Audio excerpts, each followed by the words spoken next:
Good morning, good afternoon, good evening, wherever you are. How you doing? Welcome to part 2 of living with burnout and PTSD.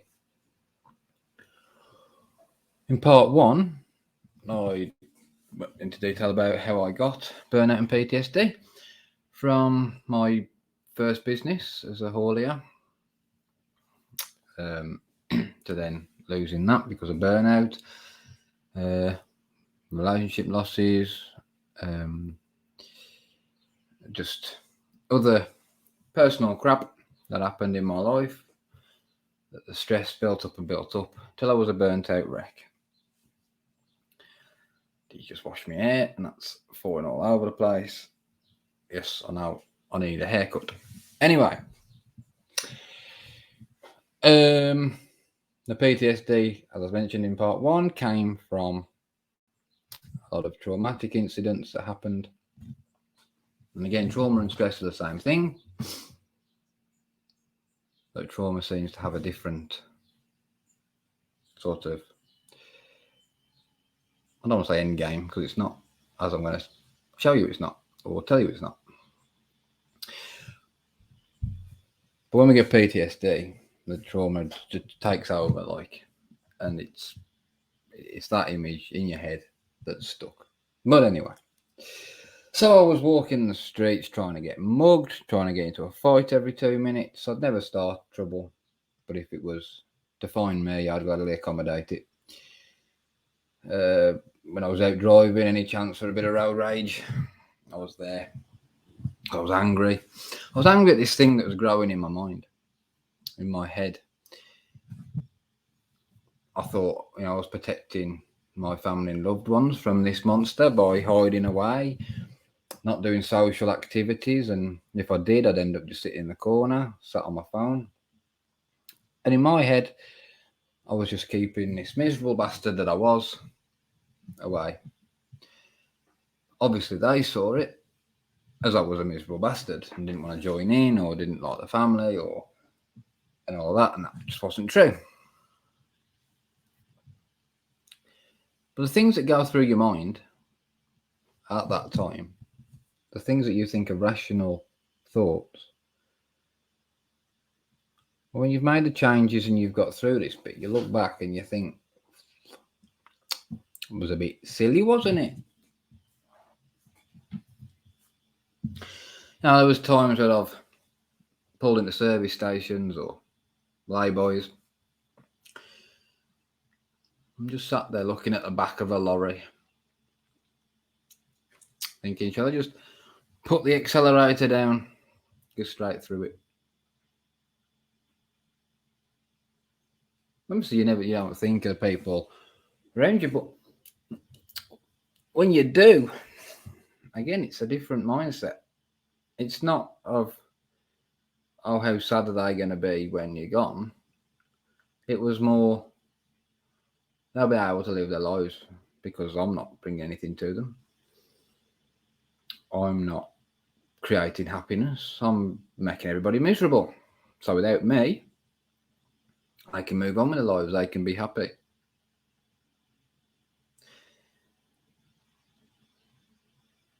Even when I decided that enough was enough and I was going to end my life, I never saw it as suicide. I never saw it as killing myself. Because this thing that was in my head, this anger, this voice, this just monster, I was killing it. To me, I was doing a planned murder. For this thing that was causing nothing but misery to myself and my family. I was going to kill this thing, but I knew that to do that, I had to destroy myself. But I made that decision. And it wasn't a selfish one, as you can hear, hopefully. I was protecting my loved ones from this monster. And that changes things. Because people think when people have suicidal thoughts that They're selfish. They don't think of others. They do. They just think of others in that way. Because if we don't love ourselves, if we don't like ourselves, if we don't like who we are, why will other people? And maybe they don't. But that's because you're not you.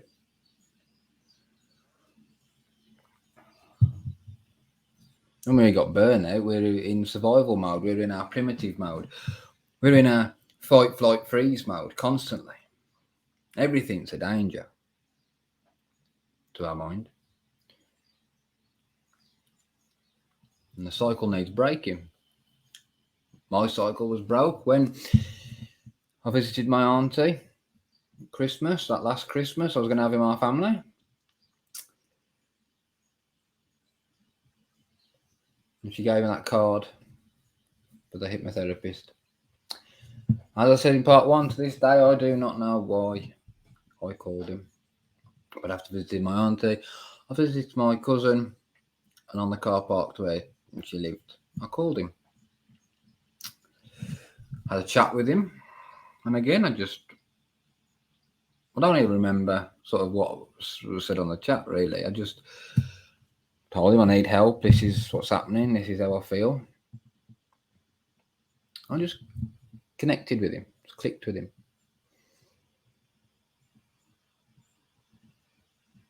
Okay, he said, my 4-session package, 500 quid. Didn't even look see if I could afford it. I knew I needed it. I knew I wanted what he said he could do for me. To this day, it remains the best investment I have made. To this day, that £500 remains the best investment I ever made. Not a cost, an investment. An investment in myself, my mental health.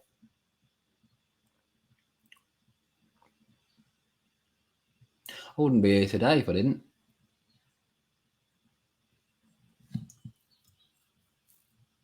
Because that decision to end my life was made, as much as now I'm going to take a sip of tea. Decision was made, action was taken out, and that's what it was. Decision was made. Final Christmas with family, say my goodbyes, January, done.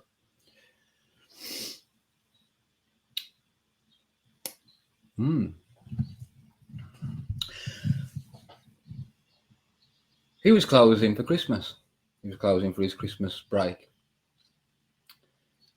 But he said he'd open up, see me for my first session because I needed it.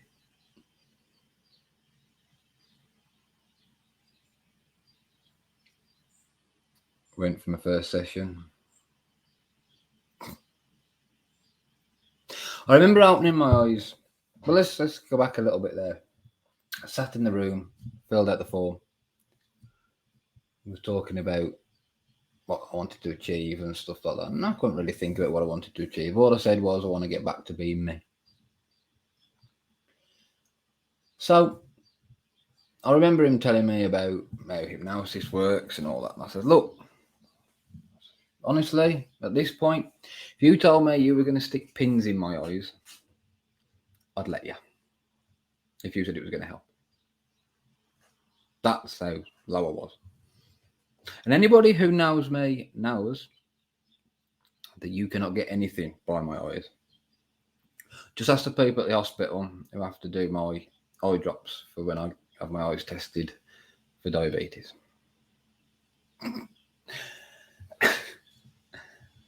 I hate anything by my eyes. If I was to let somebody put pins in my eyes, if I was willing for that to happen, then I am in need of some serious help. So,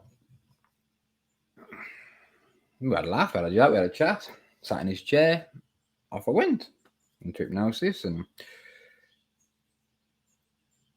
I'm not going to get into the video on this one about what hypnosis is. There's other videos on YouTube on my YouTube about that, and no doubt there'll be plenty more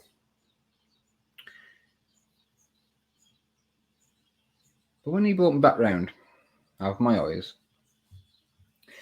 and I remember just staring at the floor for what? It must have only been a minute or so, maybe even less than that. But it felt like I was there forever. And I said, what the fuck have you done? Because for the first time in many, many years, that image that was going around in my head, that image that was stuck, I could now remember it, because I'll always remember our memories. I can remember it, I can think about it, but there was nothing there, no emotion linked to it. And again, in this video, I'm not going to go into the hows and whys of that. As for a different video.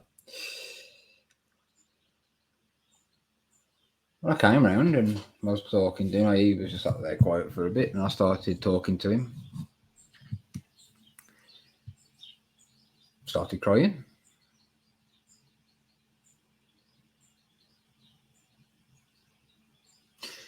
I'm just sat there thinking about this image. And I can do it now. I can have that image in my head. I have no emotion to it. It's just an image. Do you want to know what happened when I was in hypnosis that did it? And again, at the time, I didn't know why, but now I do. Again, for another video. I, in my mind, went to my dad's favourite bar in Spain. If you can see, hang on, that there in the background, where I'm pointing, that is a wooden carving, etching, whatever you want to call it, of the exact spot where my dad used to sit at the bar in Spain, looking out at the beach to sea, drinking his beer. So I was sat there on the bench next to him,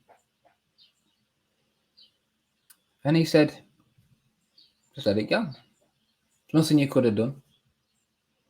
You couldn't have helped. You haven't seen part 1 yet. The PTSD at the time was caused by the guilt, the shame, the anger of not helping my dad die.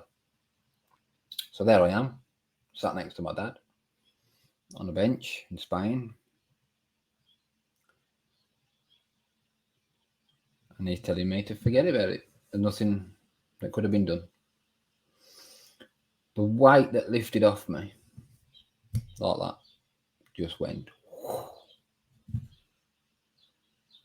I'm not a spiritual person. I don't believe in ghosts. I don't believe in spirits or the soul or anything like that. That's my personal view.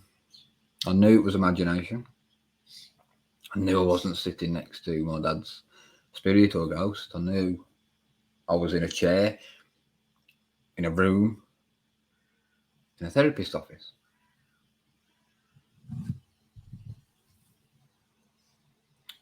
But that image was so intense, and the feelings that came from that were so intense.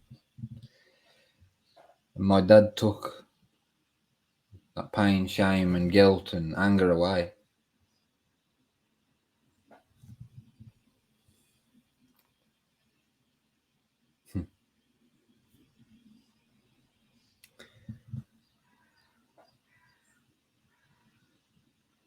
The hardest part of my job as a therapist is explaining to people just that the brain doesn't need words. The brain doesn't work in words. It works in images. And these images that we create, whether they're causing us depression, anxiety, PTSD, can also be changed round to turn us into powerful, powerful individuals. And from that moment on, that's what I was. I went back to being Chris in my early 20s. Before the stress of having the business, before my dad dying. I walked out that office, that room, born again. And there was other things that happened along the way. You see, as a delivery driver, if I showed up somebody's house to do a delivery, because I was delivering bedroom furniture, so I could be in somebody's house from 10 minutes to 3+ hours, depending, right? So if I'm in someone's house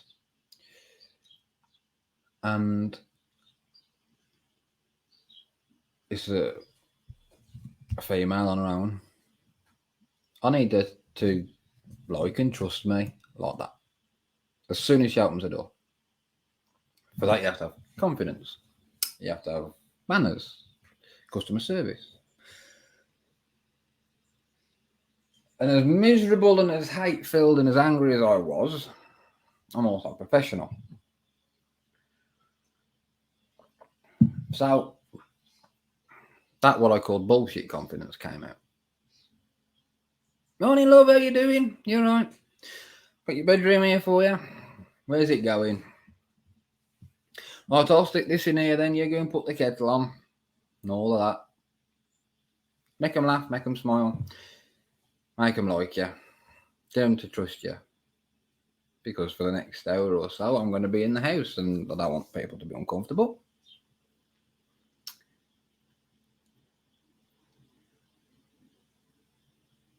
After my first session, there was a different kind of confidence. And I've always had my own fashion sense.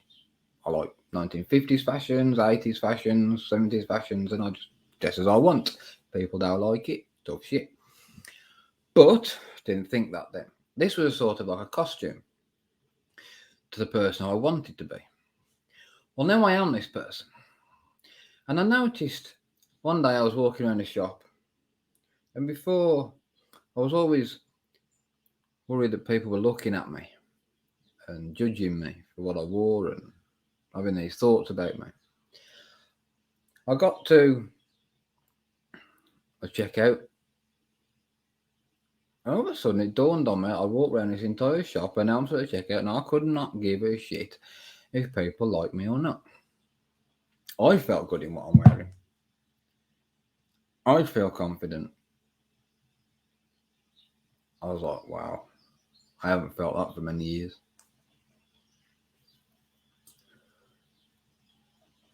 Now here I am.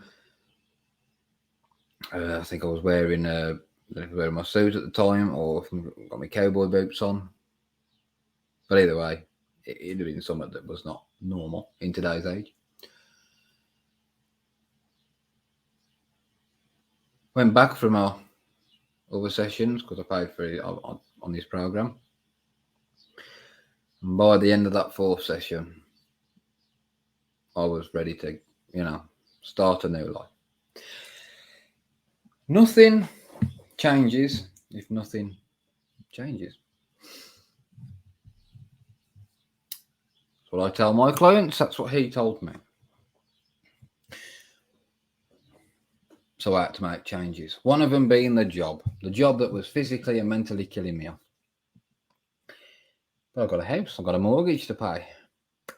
How do I do this? I want you to know you have choices. Everything is a choice. We choose to suffer, we choose not to. We choose to stay broke, we choose not to. The difference is we ask ourselves open or closed questions about ourselves. If we ask ourselves open questions, we'll find solutions, we'll find answers. If we tell ourselves closed things, statements, then it's a dead-end street, you're going nowhere. So, I could have gone, which I would have done before, but I can't afford to quit my job, so I'll just stick it out. I would have been back to square one. No. I also knew at this point that I wanted to be a hypnotherapist. I wanted to help people change their life. So I'm now on a course, which was a mistake. Well, it was a mistake and it wasn't. It was a very interesting course on how the brain works. It wasn't very good at hypnotherapy. Still glad I did it because it's taught me more skills about how the brain works. He's taught me psychotherapy skills, which I use in my sessions. But as far as hypnosis went, load of crap. Name of school shall remain anonymous because even though he's a crap hypnotherapist, there are people out there who may be doing well as therapists. But in fact, I know there are. So I don't want to put them down.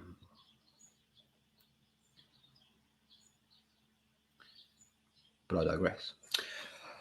So, what can I do? What can I do? Job I hate. Me and my ex-wife never argued about money until one day. The original plan was that I was going to just work and then pay her because I was going to keep the house, and I was going to pay her what she was owed in installments.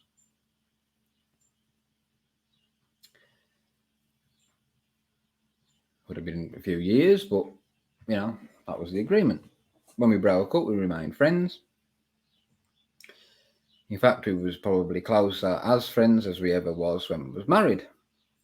That happens quite a lot.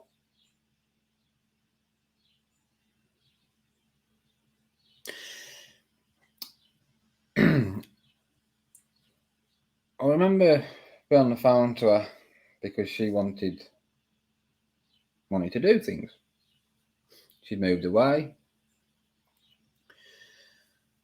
We had a bit of not an argument, but a bit of a tiff, if you want, about money. Put the phone down. Got to thinking. Because here's another thing.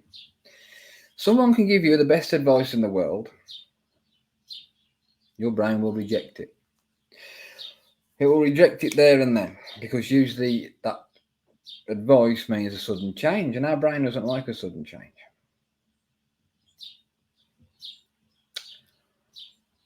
But what happens is the brain goes away and it processes and it thinks about it differently. You come up with a solution for you.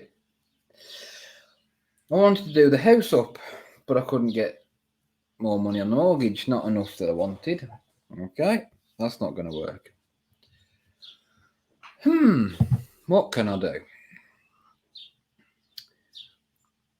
I was still doing that job. I think from my sessions to when I actually left, it was 6 months.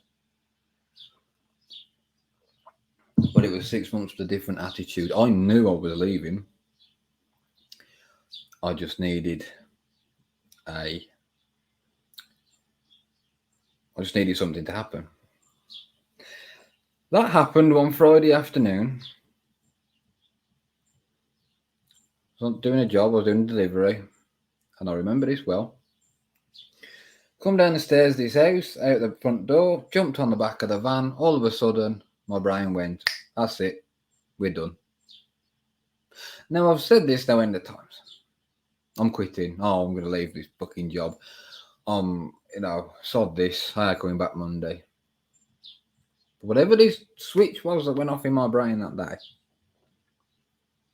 was the switch. My mate came down, my work partner came down.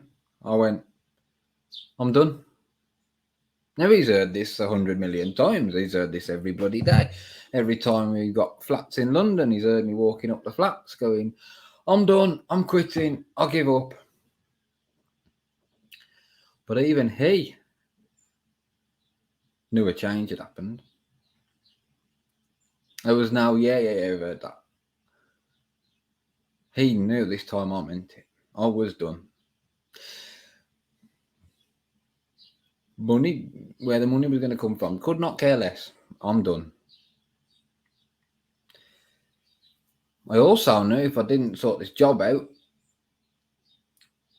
I wouldn't finish my training. I was too tired. I couldn't put the work in. I ended up doing another course, passed on that. Brilliant. Now I've got powerful skills I can help people with.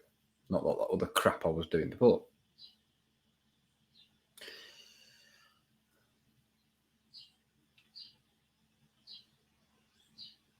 I decided I was going to sell my house, give my ex-wife her share, move back in with my mum. That's what I did. House went up for sale. It sold pretty quick, and it sold for a good profit.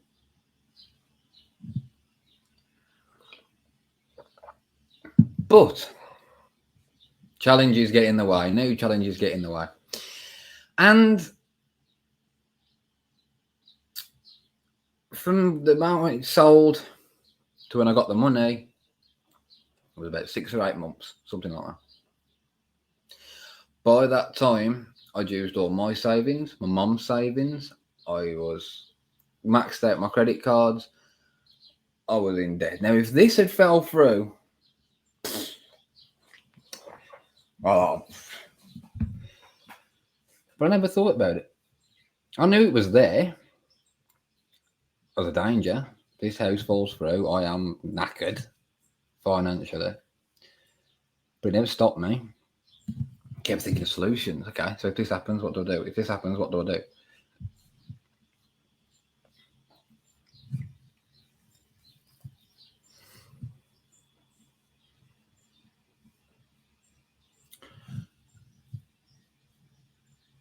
The money came in, allowed me to start my business as a hypnotherapist.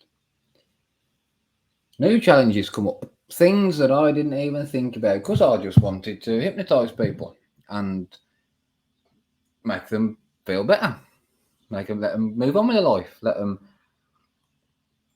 experience what I experienced. That's what I wanted to do. Now I'm stuck in a world of social media, and you've got to do these posts, and you've got to do a YouTube, and you've got to market, you've got to what? I don't know how to do all this.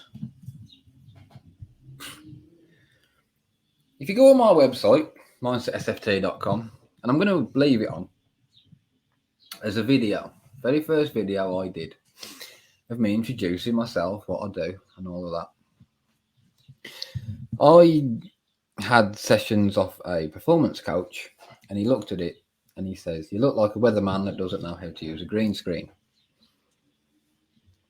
Never had problem talking to people. I've never had problems talking to groups of people. I could quite easily stand on a stage, 1,000 eyes on me, and I could do a talk.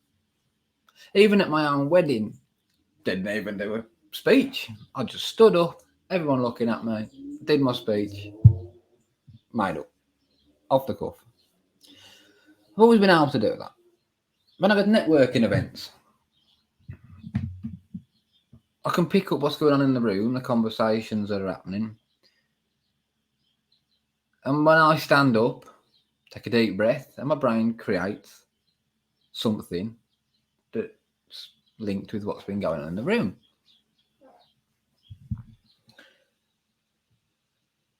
Lost my train of thought now. Where was I? Yeah, sometimes your memory comes back, sometimes it doesn't.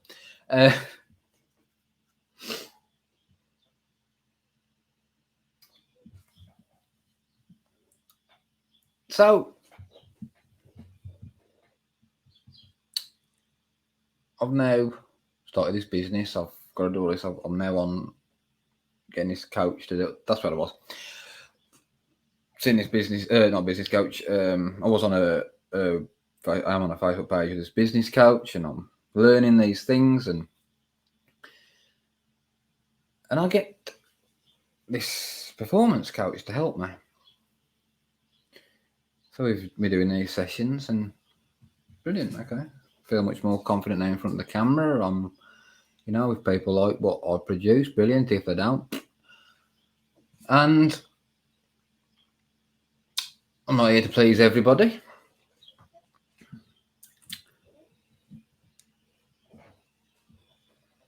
But nothing's happening. I'm getting no clients or anything like that. Now, we're told when we're training, oh, don't you worry, these clients just fall through your door. And then, of course, there's all the other shit. Do you want to earn £10,000 a month as a coach, therapist, and all that crap? Didn't fall for them ones, by the way. Well, I say that. I've done coaching, like I've done business things about marketing and stuff, because I'm not a salesperson. I bloody hate selling. And the last thing I want to do is come over as a salesperson. Sometimes with my clients, I have to give them a bit of a push because I know that they want it, but that voice that they're paying me to stop is too much. And they've spent that long obeying that voice that I'll just carry on doing it. So I have to be that other voice that pushes them a little bit. Follow-up calls, emails. I have to get in their head.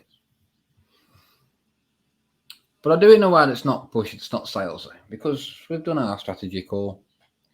You've had my fees for whatever it is that you want and need.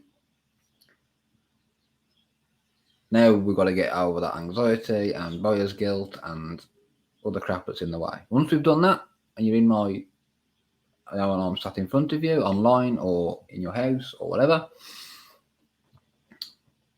that's that bit done. That's that first goal done.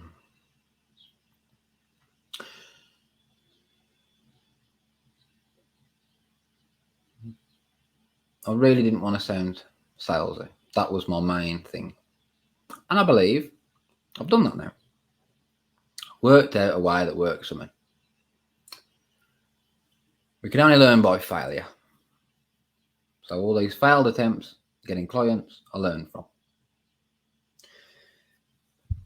Then I start helping everybody and anybody. They can't afford this, they can't afford that, they can't do this, they don't want to do that. And I'm getting miserable. Because here I am, I'm going to help these people get out of this miserable way of living, this miserable state of mind, and they don't want it. And my God, did I think about quitting a few times. But I pushed on and pushed on. Another wake-up call for me was the end of last year. See, I was running that business more like a hobby, and that's exactly what I was told by a fella who was a marketeer and a business coach, used to be. And he told me, you're not running a business, you're running a hobby. Well, he's wrong, said my brain, because I put a lot of money and a lot of effort and a lot of time, and I did put a lot of money in, thousands and thousands of pounds.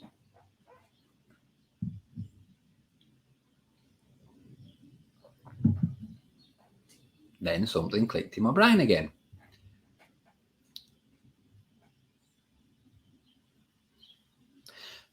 All my clients that were coming to me, they wanted to change, were professional people such as myself who had burnout. Right, that's my niche, that's my target market.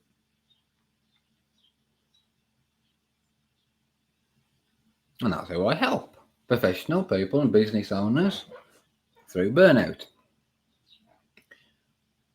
But I can help anybody with depression, anxiety, PTSD, as long as they want help. If you want help, I can help you.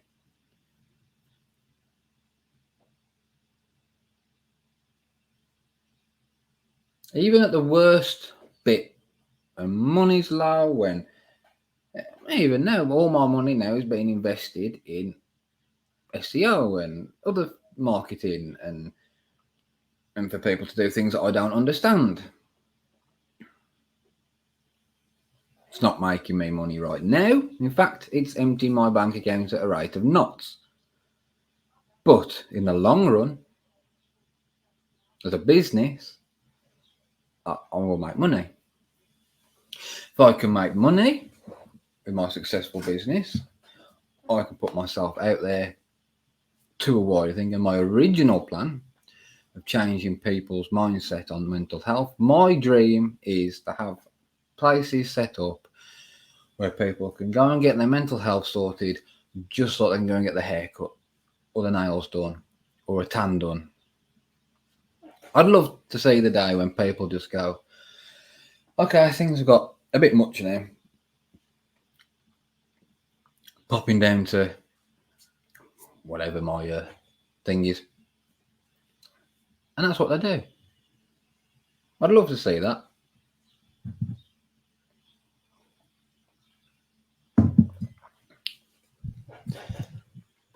Every day, every week, a new barrier gets in the way, but I have the mindset, the mind power, the mental tools to think of solutions, to think of answers, ways around it, rather than focus on the problem.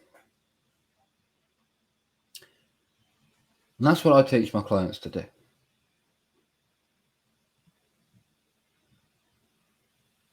Those 4 sessions of hypnotherapy changed my life. The path it led me down, the new people I've met. I've got a wonderful girlfriend now. Get on really well with her family.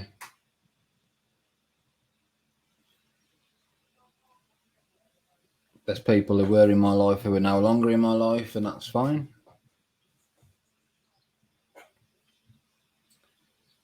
I stick with people who push me to feel the best version I can be, who support me when things are going wrong, who support me when I have an idea. And again, I've had thousands of other ideas of, I'm going to do this, I'm going to do that. I was doing group hypnotherapy sessions. I had a room out.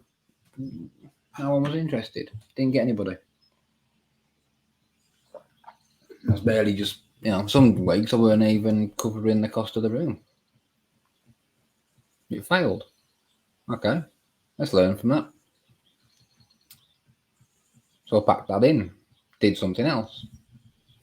There's always a way to get what you want. Now I do it online, a group session online, every Sunday, and end of the month on the Sunday, I do a free hypnotherapy session for people to follow along to at home.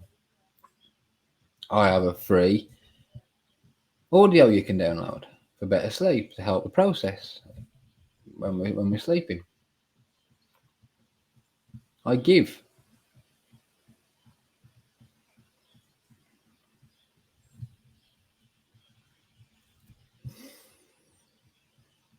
I would not have this. I would not be able to do these challenges if what happened hadn't happened.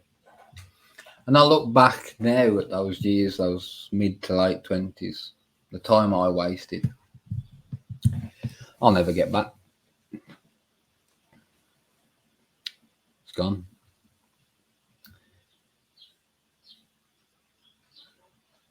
But I wouldn't change it.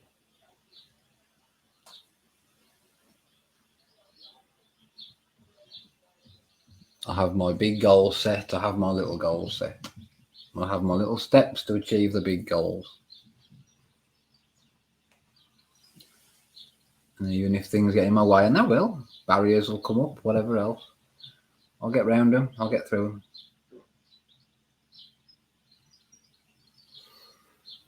I hope you've enjoyed watching these videos, and I hope that if you were in the position that I was in, that you do get help. If not from me, I hope you find somebody that you connect with and who does help you. Because it's scary, and it doesn't help with the media and how depression, anxiety, PTSD are perceived on social media, that sort of thing. It's wrong. Depression and anxiety are there to protect us. They're our friends. I teach my clients to use it as such, to use it as their superpower, to listen to it and make changes when necessary.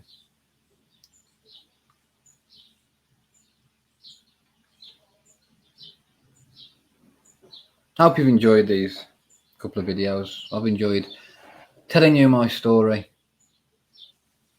a bit more in depth. Obviously, when I do talks and whatever, I use this story all the time, and now it's sort of turned into a routine. But I hope this unscripted, this unplanned video I've given it in enough detail. You can feel it.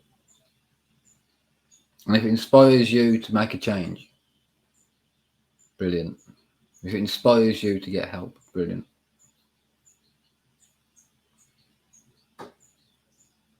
I'm Chris Harrison, Mindset Self-Care Focus Therapy. Thank you for watching. Take care. Bye-bye.